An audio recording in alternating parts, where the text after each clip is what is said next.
Have you ever wondered what would happen if you pushed the right buttons and poked the bear? Well, Donald Trump just found out the hard way. And trust me, it wasn't pretty. It all started with a harmless game of mockery involving two well-known comics, Jordan Klepper and Jimmy Kimmel.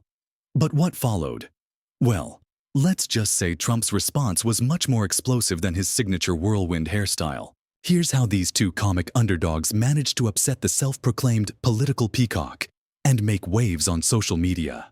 It all began when Trump's most recent venture made headlines. The former president had an intriguing new offer for his followers: $100,000 watches. Yes, you heard it right. A watch worth a whopping $100,000. It's a classic move for Trump. After all, nothing says man of the people like hawking timepieces that cost more than the average American's annual salary. And, as you can imagine, Jimmy Kimmel didn't let this slip by without a few jabs.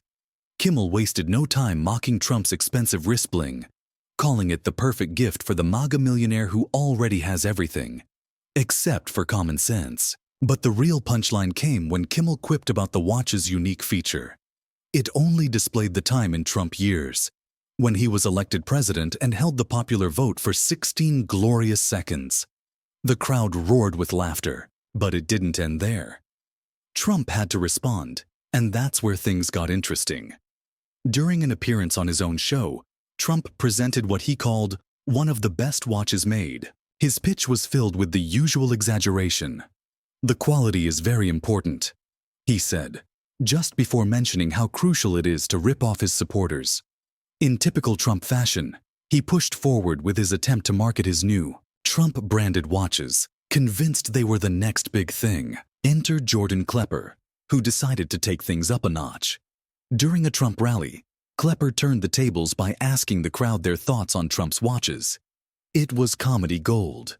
One red-hatted supporter, not one to shy away from a good conspiracy, demanded the watches be made from freedom gold, mined from the tears of liberals. Another person boldly claimed that buying the watch was an excellent way to own the libs, while simultaneously contributing to Trump's 2024 campaign. Klepper could hardly contain his laughter. But then, he decided to take it even further by asking one supporter whether they would rather pay off their mortgage or buy the watch. The response? Well, let's just say it left Klepper in stitches.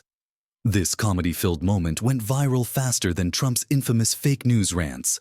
Social media erupted with memes photoshopping the $100,000 watches onto everything from fast food workers to the Statue of Liberty. One tweet joked, "For just 1,000 easy payments of $100, you too can own a piece of American history, probably made in China."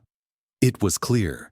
Trump's big watch plan was running out of time, as the jokes kept coming. But here's where things took a twist. Just when it seemed like the ridicule couldn't get any more absurd, Trump escalated the situation with a furious outburst on Twitter. Frustrated with the backlash, he took to Truth Social to vent his anger. But, as expected, this didn't go as planned. His post was riddled with errors, almost like a child trying to type while wearing boxing gloves. The worst part? Trump referred to late-night hosts like Kimmel and Klepper as the enemy of the people. Yes, apparently, cracking jokes on TV at the expense of his absurdities is now a threat to democracy. Klepper and Kimmel, being the comedic heavyweights that they are, didn't let this slide. They retaliated with more jabs that went viral faster than fake news accusations. Kimmel made a brilliant comparison, saying that Trump calling comedians the enemy of the people was like a skunk calling someone smelly. Klepper, never one to be outdone, suggested that Trump should stick to selling watches because at least it would explain his irritability. But Trump wasn't done yet. In his usual fashion, he called in backup: Melania. In the midst of the backlash, Melania was pulled into the turmoil. Her attempts to defend Trump came across as awkward and stiff, to say the least.